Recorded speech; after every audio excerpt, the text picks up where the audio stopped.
In Galatians chapter 4, verses 21 through 31, the first question reads, what did Paul say Hagar and Sarah could represent? In verse 24, he says, these things may be taken figuratively, for the women represent two covenants. One covenant is from Mount Sinai and bears children who are to be slaves. And he says in verse 25 that corresponds to the present city of Jerusalem. Verse 26, he says, the Jerusalem that is above is free, and she is our mother. So the two covenants, the old covenant, the new covenant, are represented by Hagar and Sarah, respectively. Hagar bearing children to bondage, and Sarah bearing children to freedom. And the next question is, what was different about how Ishmael and Isaac were conceived? And then the next question is the opposite. What was the same about how Ishmael and Isaac were conceived?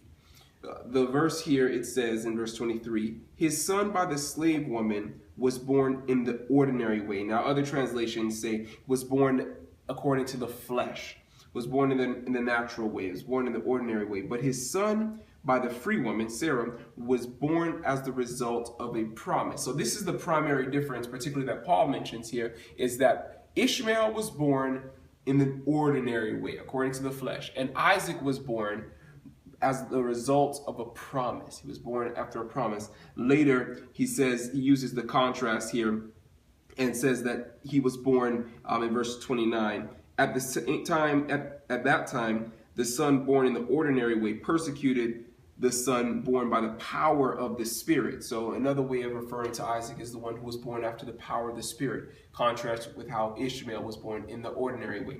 So this is what was different, but what was the same about how Ishmael and Isaac were conceived?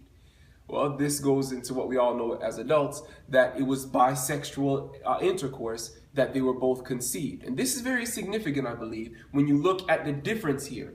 Paul says the difference is that this one was born in the ordinary way and this one was born by the promise. But though there was a promise over here, Isaac would not have been born if Abraham and Sarah had not had sexual intercourse. And over here we see that Ishmael was born, of course, through sexual intercourse. So we see on both sides sexual intercourse playing a role, but the difference is that one was just through sexual intercourse and the other was born through sexual intercourse in harmony with the promise of God. And I think this is the last question asked. How can this apply to how we are to live? It's very instructive because I think it guards us against both ditches that we can fall into as Christians. On the one hand, we have the Ishmael birth. We have an attempt to obtain the child by human effort outside of the promise of God. In this case, there's no trust in the promise of God. Indeed, it's walking contrary to the promise of God. There's no need for God to work a miracle here. We are going to do it of our own strength, of our own ability. And that's a ditch that we fall into as Christians. We try to earn our salvation. In the last video, we looked at this concept of trying to obtain favor from God by doing something. This is the Pharisees' pitfall. Trying to adhere to every law, trying to walk in harmony with every rule that we think God would have us to do, outside of having faith and trusting in God, trusting in the promises of God, trying to do that. And in that case, we're walking as Abraham did with Hagar. We're walking and trying to work to obtain the goal without the promise of God. On the other hand here, we see that the promise alone, without human effort, would not have produced the end result. Though they had the promise, if they had not chosen to cooperate with God by having sexual intercourse, Isaac would still have not been born. And so here we find the other extreme, where some Christians, we often are tempted to fall into and saying, well, God's going to fix me. God's going to do everything. God's going to change me and make me who I need to be. So I'm just going to sit and let him do it. No, there's a work that we have to do in cooperation with him. So we see the contrast here between these two methods. And the best balanced way that the Christian should walk is as Abraham and Sarah walked, trusting in the promise of God, but also cooperating with him to the fulfillment of that promise.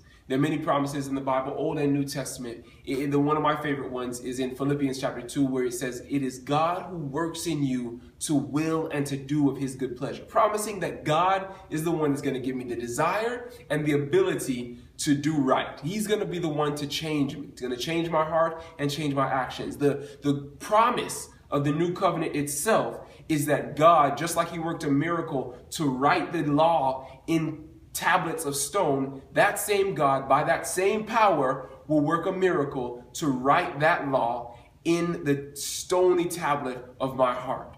And that same God will transform me, that my life will be a living testimony to the character and nature of God. That's a promise of God. However, with those promises that I'm holding on to, as Abraham and Sarah did, I need to cooperate with God.